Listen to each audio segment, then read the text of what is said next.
What's up, you guys? It's Rob here. Today we'll be going over AMC. We're going to be talking a lot about the earnings call. We're going to be talking about the few takeaways that I have from the earnings call that I feel like are relevant to the stock moving forward, and really about AMC just in general to understand where the company stands. Also, I'm going to be highlighting the short interest, and then I will be highlighting the charts. So if you want to take a look at the short interest and the charts, skip towards the later part of this video, and you'll be able to find it there. But most of this is going to be talking about the earnings because the earnings call was actually huge. So before we dive into all of that, drop a like down below, hit that subscribe button, make sure that you turn on notifications because it really helps me out with the YouTube algorithm. But anyways, moving forward, AMC did miss on their earnings. It wasn't as bad as what they were expecting, but they still did miss on their earnings. We all knew this kind of thing, so this was not a surprise to us.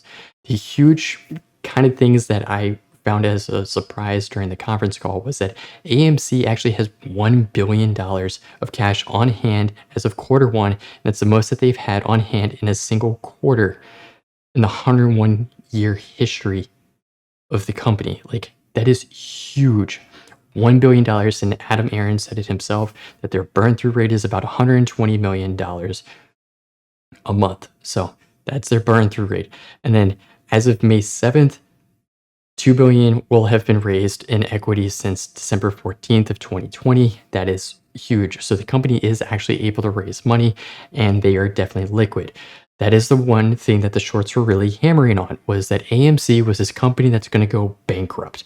They were going to go bankrupt, and they were just going to fold over, and the stock was going to die. And that's what they believed. Well, today really proved that wrong because AMC has $1 billion in cash now, so they are definitely liquid. They have fought off bankruptcy 5 times now, and Adam Aron did talk about that during the earnings call, which is a huge accomplishment for the company. And he said they had to run the table, it was like 10 times or something like that, and do everything perfectly.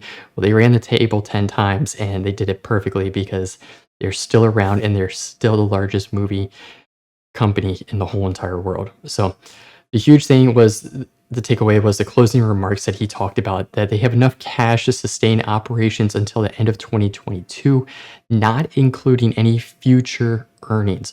So if today they had to close shop and everything, they would have enough money to be a company until the end of 2022. That doesn't tell you that this company is liquid. I don't know what else will. So price in future earnings and all that kind of stuff, AMC doesn't really have a cash problem. Not a problem anymore.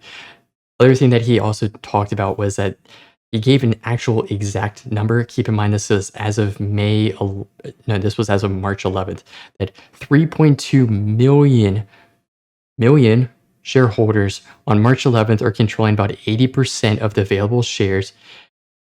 That's huge.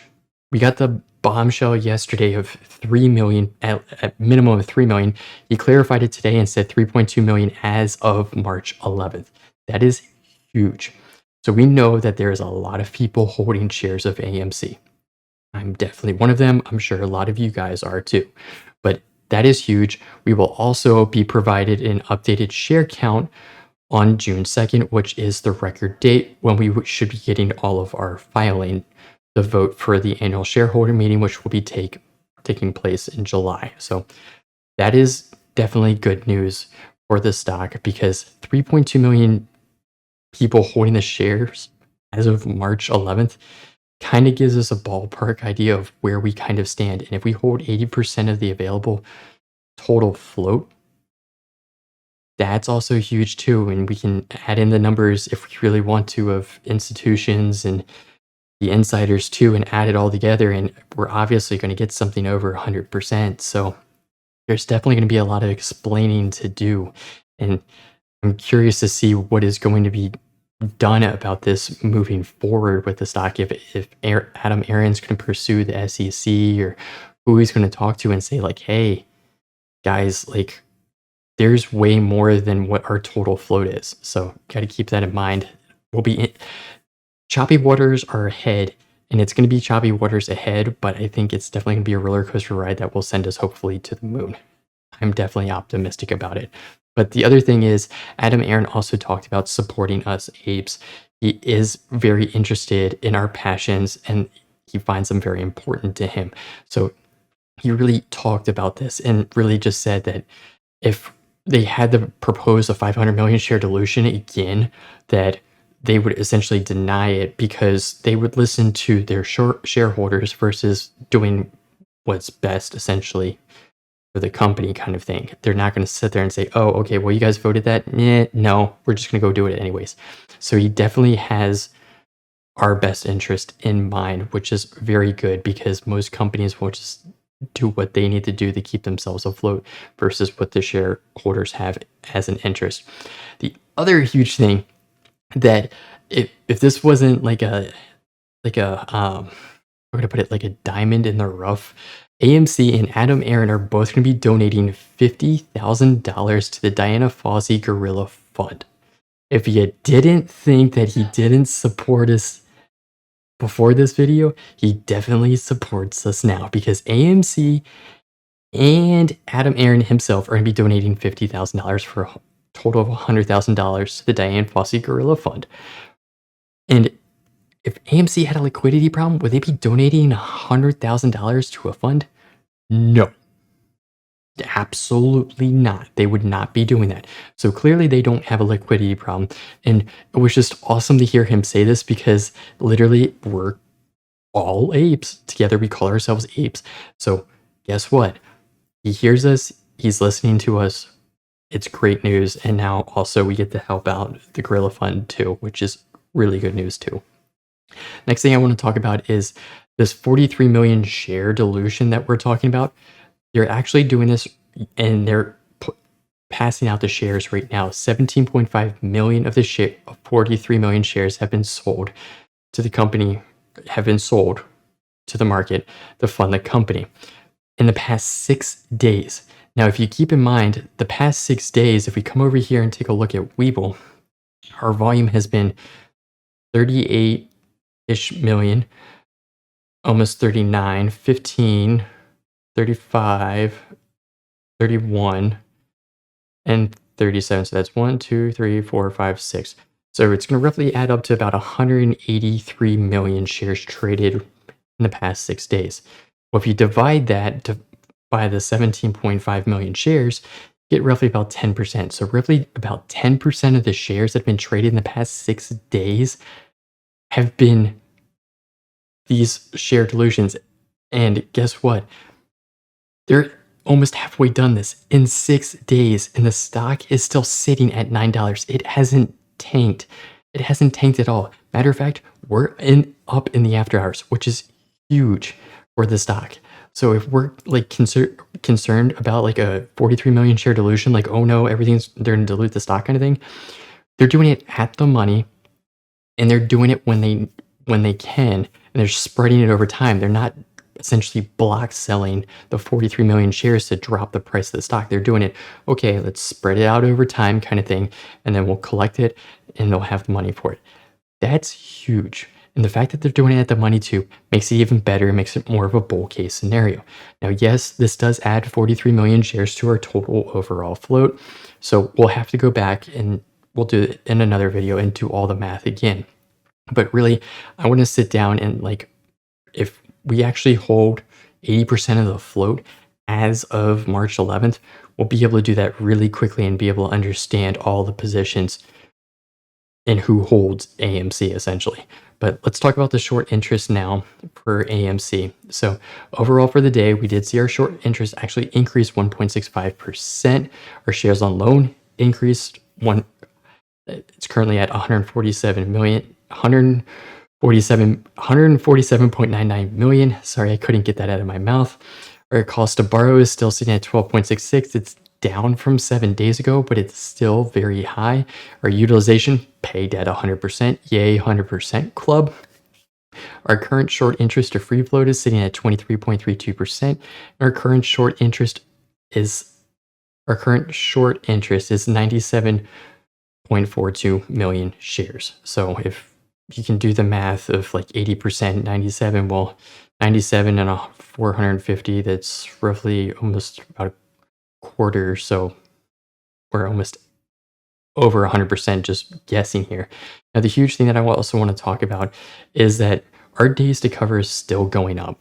It's still going up, and it's going to continue going up because the shorts are continuing to hammer down on this even after hearing this news today. Now, I think it will definitely be very interesting to see how they are going moving forward because NSCC 801 got passed, and I know there's another one that is on the like review process and waiting to be approved by the SEC. So that's definitely going to be huge for the stock moving forward.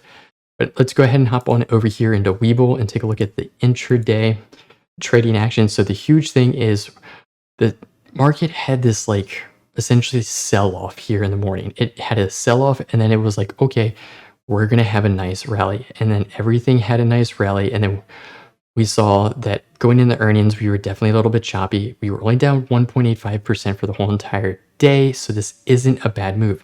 The huge thing I want to highlight is this movement up here. So we had a nice bounce off of $9. Then we reclaimed 925 and we did a very nice consolidation above it before breaking down below it, which is huge.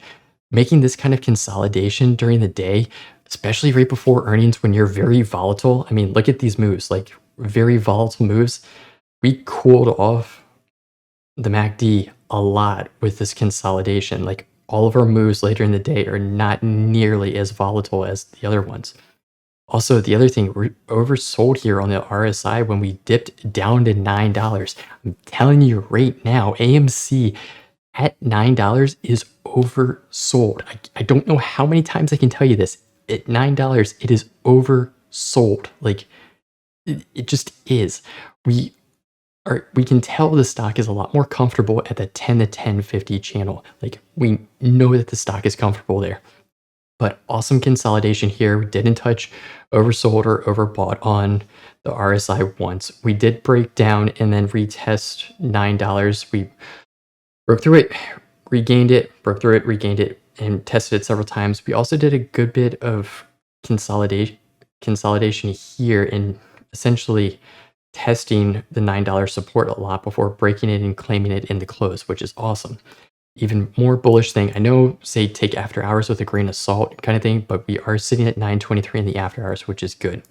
So if we hop out here to the 1 month time frame, you can really see that we had this sell off that everyone claims that it is, and then we've kind of just been flat for the past couple of days, which is actually isn't a bad thing. And the fact that we've been flat, especially going into earnings, is good. Like, in my opinion, it's a good thing. I'm not going to complain about it one single bit. The huge thing that I'm going to be looking for is now that we have this news that AMC is liquid, that there's this, they're doing an at the money share offering going on, that we have 17.5 million of them done. And then we have, what is it, like half of it to go. I'm just taking numbers off the top of my head. I'm curious to see how we'll continue doing with that and see how that sits with a lot of people. I highly doubt that we will be going down below $9 because every single time that we get down in this area, the stock becomes very uncomfortable. And as we can take a look here on the intraday, it becomes very volatile down here around this $9 mark. So we definitely are not comfortable there. And I'm looking for us to stay above it tomorrow. The really nice thing that I would love for us to do is get above 925 during the pre-market, open above 925, and then just stay above it the whole entire day. Like, if we could stay above 925 the whole entire day, that's what I would be looking to confirm this bounce essentially that we're looking for. And we haven't gotten it yet of essentially having our trend reversion. We've kind of been, we were steeply going down in this bear channel. Now we've kind of flattened out. Now if we can make a bullish move tomorrow and close a 1 hour candle, let's say above this 925, and keep the day above 925, that definitely will be a step in the right direction and will also take this from being essentially a bull flag to turning it into a bear flag. Now, keep in mind, it will only be 1 day, so we'll need to continue the pattern going back upwards. And I did highlight back here a couple videos ago that we kind of have these patterns where we go through the stock of consolidating, and then we have a nice rip. You sell off a little bit, then we consolidate, sell down, rip, consolidate, sell down kind of thing. And this is what I'm looking for is where in this process are we? And right now, I think we're right here, and I think we're waiting to have a nice bullish move to the upside. And I think with the earnings call, I think that's going to be definitely a step in the right direction. Hearing about that, and then just I can't get over it, but hearing Aron say that they're donating money to the Gorilla Fund, Diana Fossey's Gorilla Fund, like just put a smile on my face because I'm like, he's literally listening to us and he's doing this because of us, which is awesome. Our RSI is sitting here at 47, so we're sitting just about neutral. We are technically in bullish territory as of after hours, which is good. I mean, the fact that we're in bullish territory in after hours, take it with a grain of salt, but also shows that earnings was actually perceived and received very well versus the stock selling off. Now, keep in mind, we have seen companies just absolutely obliterate earnings and just knock everything out of the park. I'm talking about Apple and Amazon, and they have a nice pop in the after hours, and the next day they turn red. So just keep that in mind. Like I don't think it's gonna happen with AMC because AMC is definitely trading like isn't trading like Apple or Amazon or any of those kinds of stocks. But we're definitely trading a lot like growth and tech. And I want to just show you guys again that we're trading like a lot of growth and tech stocks. When we take a look here at the 1-day chart, we had a nice move. Now the huge thing when we take a look here is that AMC actually finished red versus a lot of growth and tech finished green today. But we do kind of have a little bit of overlap on some of these growth and tech stocks, so keep that in mind. But really, that's what I got for you guys today. If you guys have any questions or anything like that, feel free to drop a comment down below. Let me know what your thoughts about the earnings call, because really, I think it definitely was a very bullish earnings call for the stock moving forward. Let me know what you think. I'll see you guys in the next one. Peace.